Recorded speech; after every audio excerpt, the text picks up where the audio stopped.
meus queridos alunos, nós vamos hoje dar prosseguimento ao conteúdo de História do Brasil.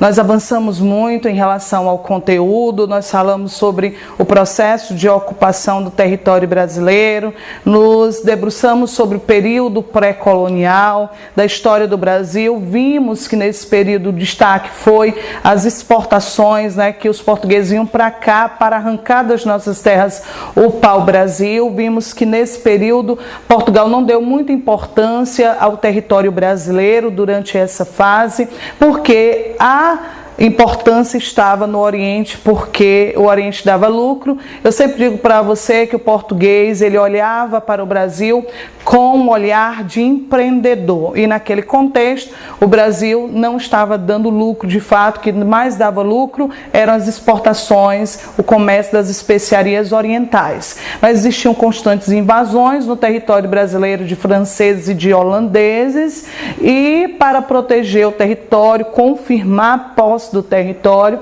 a coroa portuguesa resolveu colonizar. Aí nós vimos politicamente o Brasil sendo dividido em capitanias hereditárias durante essa fase.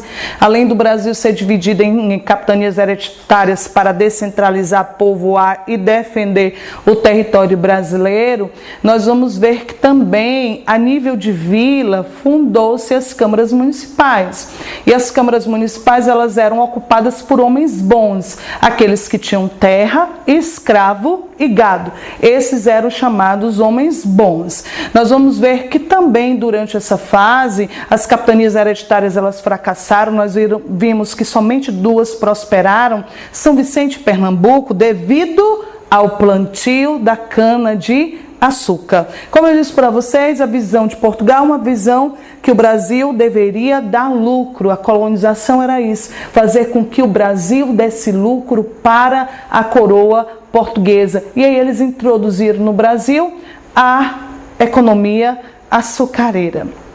Nós vimos também que durante essa fase, como somente duas capitanias hereditárias elas prosperaram economicamente, porque as outras que foram ocupadas prosperaram politicamente, aí a coroa portuguesa resolveu instituir no Brasil o governo geral. Uma espécie de poder, na realidade, centralizada, capital, Salvador. Então, o governo geral foi instituído, depois houve um período de divisão, depois, novamente, o governo geral se tornou predominante até 1808, quando veio para o Brasil a corte portuguesa, fugindo da invasão de Napoleão Bonaparte. Então nós vamos ver que durante essa fase o Brasil, na realidade, passou a ser alvo. Portugal precisava de açúcar. Ou seja, o comércio açucareiro cresceu na Europa. O Brasil tinha terras boas. Lembram-se? O Brasil tinha terras boas. O Brasil tinha mão de obra disponível, que era o índio. Então, o que os portugueses resolveram fazer? Vamos introduzir a agroindústria açucareira no Brasil. Ou seja, eles já tinham técnica, eles já sabiam produzir o açúcar. Eles só não sabiam refinar o açúcar, porque o refino ficava sobre responsabilidade dos holandeses. Os holandeses refinavam, os holandeses financiavam, os holandeses transportavam e comercializavam o açúcar na Europa. Essa era a participação holandesa, ou seja, uma grande participação. Mas nós vimos que no Brasil se formou uma sociedade patriarcal, aristocrática, ou seja, uma elite. Mas o Brasil era só isso? Obviamente que não. O Brasil tinha escravos índios e o Brasil tinha pessoas livres. O Brasil também tinha negros trabalhando no Brasil na forma de escravo, porque você sabe muito bem que houve a transição gradual da mão de obra indígena para a mão de obra escrava, porque o negro dava mais lucro para a coroa portuguesa, Como é que a coroa portuguesa lucrava, Se você me perguntar, professora, com a cobrança de impostos, tanto na escravidão quanto na economia açucareira. Então, o Brasil se tornou um dos grandes exportadores. Mas nós sabemos que durante essa fase vieram os holandeses que invadiram. Os holandeses terminaram invadindo o território brasileiro. E aí os holandeses tentaram invadir primeiramente Salvador. não deu certo a invasão. Aí os holandeses rumaram para onde? Para Pernambuco, certo? Os holandeses rumaram para Pernambuco. E lá em Pernambuco eles guerrearam, né, por algum tempo. Eles, na realidade, eles guerrearam por algum tempo, 2 anos, né? Tem aí o personagem Calabar, né? Calabar traiu, dizem que Calabar foi traidor. Mas o Calabar traiu um Brasil que ainda não existia? Mas aí, professora, por que os holandeses resolveram invadir o Brasil? Se você terminou de dizer que os holandeses, na realidade, eles tinham uma grande participação no comércio açucareiro, por que eles resolveram invadir o Brasil? Aí vocês têm que se recordarem que houve um período da história da Europa, da história portuguesa, da história espanhola, que foi o chamado conhecido como União Ibérica. A União Ibérica nada mais era do que a união entre a coroa portuguesa e a coroa espanhola. União Ibérica, união entre a coroa portuguesa e a coroa espanhola. Ou seja, por que as duas coroas estavam unidas? E quem liderava as duas coroas? O que nós podemos, na realidade, refletir sobre isso? Relembrar vocês sobre isso? Vocês perceberam que eu estou fazendo uma análise de tudo aquilo que nós já estudamos. Eu estou relembrando para vocês pontos que são essenciais nesse processo histórico, que é o processo relacionado à ocupação, desocupação, porque muitos índios morreram por portugueses e depois pelos descendentes de portugueses, por que não dizer descendente francês, porque aqui os franceses se estabeleceram, por que não dizer descendentes de holandeses, né? Porque aqui também eles invadiram. Você tem que recordar que a União Ibérica ela aconteceu de 1580 até 1640, ou seja, Portugal estava sob domínio da Espanha. O rei espanhol Felipe II, ele dominava Portugal e todas as terras portuguesas, seja na América ou seja na África. Portugal tinha terras na América e na África. Então essas terras elas eram dominadas pelo rei da Espanha, ficaram sob o domínio da Espanha. Ou seja, existia uma certa liberdade, certo? Entre 1580 até 1640, que foi o período. Depois de 1640, houve o período da restauração portuguesa. Mas o que aconteceu? Dom Sebastião, existe o chamado mito do sebastianismo. Dom Sebastião, ele morreu numa batalha em Alcacer-Quibir, no norte da África. O tio dele já era idoso, ele assumiu o trono, mas ele terminou falecendo em 1580. Também não tinha sucessores. E aí o Felipe II, o rei da Espanha, que era herdeiro do trono espanhol, ou seja, reivindicou os seus direitos e terminou invadindo o país, terminou invadindo Portugal e impondo o seu governo conjunto, né? Impôs o seu governo conjunto. E como eu disse, todas as terras portuguesas passaram a ser terras da Espanha durante essa fase, chamada de União Ibérica, 1580 a 1640. Então nós vamos aqui.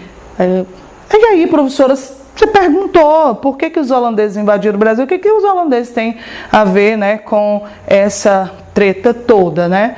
Eu disse para vocês que o Brasil, as terras portuguesas que eram de Portugal, agora estavam sob o domínio da Espanha, tinha uma certa autonomia, tá certo? Durante esse período, mas existia uma represália da Espanha contra a Holanda. E aí vocês têm que relembrar que a Holanda era um dos inimigos da Espanha. Por que a Holanda era um dos inimigos da Espanha? Porque antes a Holanda pertencia a terras espanholas, mas eles conseguiram independência. Aí existia uma rixa, né, entre a Holanda e a Espanha. E aí os holandeses a coroa holandesa proibiu a Espanha de comercializar com qualquer possessão espanhola.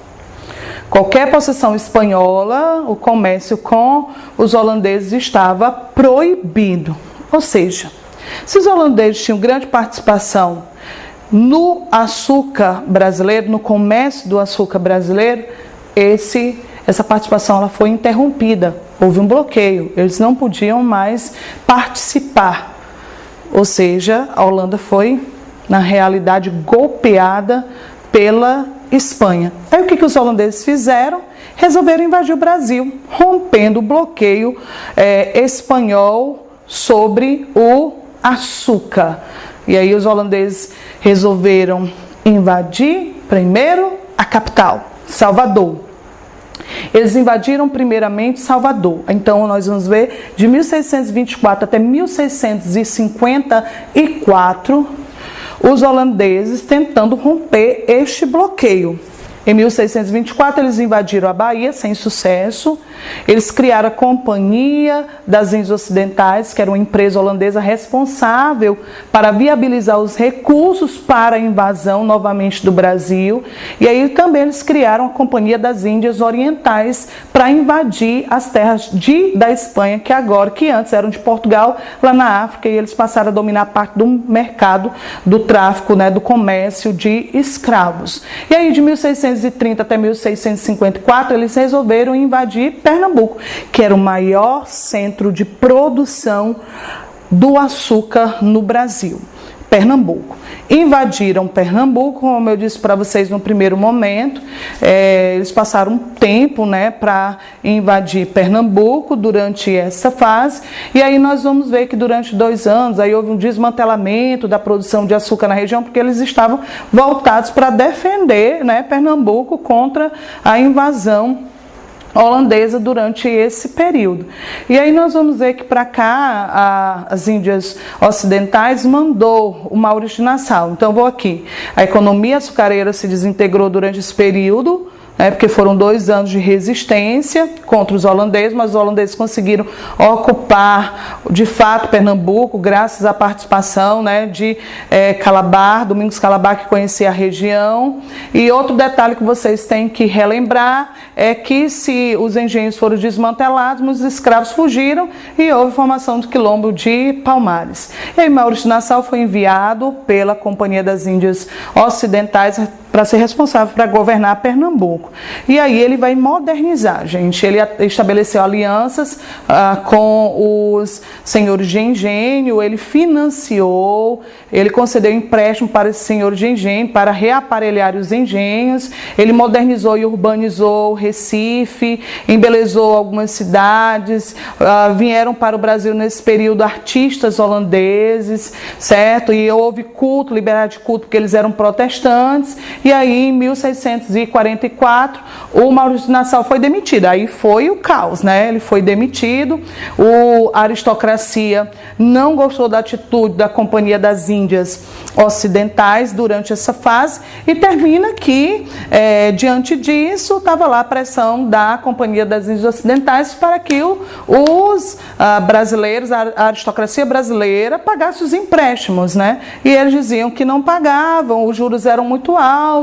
E aí está lá a Companhia das Índias Ocidentais ameaçando tomar as terras dos brasileiros, os engenhos. E aí termina que eles, diante dessa situação, eles organizaram, a aristocracia brasileira organizou a chamada Insurreição Pernambucana, que foi um movimento luso-brasileiro para expulsar os holandeses do Brasil. Agora você recorde que a União Ibérica foi até 1640, então houve a restauração do trono português. Durante essa fase, Portugal readquiriu todas as terras que estavam sob o domínio da Espanha. E aí Portugal apoiou a expulsão dos holandeses no Brasil. Então a consequência da expulsão dos holandeses no Brasil durante essa fase foi que eles passaram a produzir açúcar nas Antilhas. Ou seja, eles foram expulsos, os brasileiros conseguiram expulsar com a ajuda dos portugueses, mas em contrapartida a economia açucareira sofreu um grande golpe durante essa fase. E aí termina que os holandeses saíram daqui, assinaram um tratado de paz, certo? E aí eles passaram a produzir açúcar nas Antilhas. O açúcar antilhano era de melhor qualidade, certo? Tinha um valor mais barato, e eles conseguiram abocanhar o mercado europeu, tá certo? Essa é a nossa aula de hoje. Na próxima aula nós vamos responder questões. Fique com essa análise. Depois, na próxima aula, nós também vamos ver a questão das revoltas que ocorreram durante essa fase da história do Brasil. Movimentos separatistas, movimento nativista. Um forte abraço, até mais.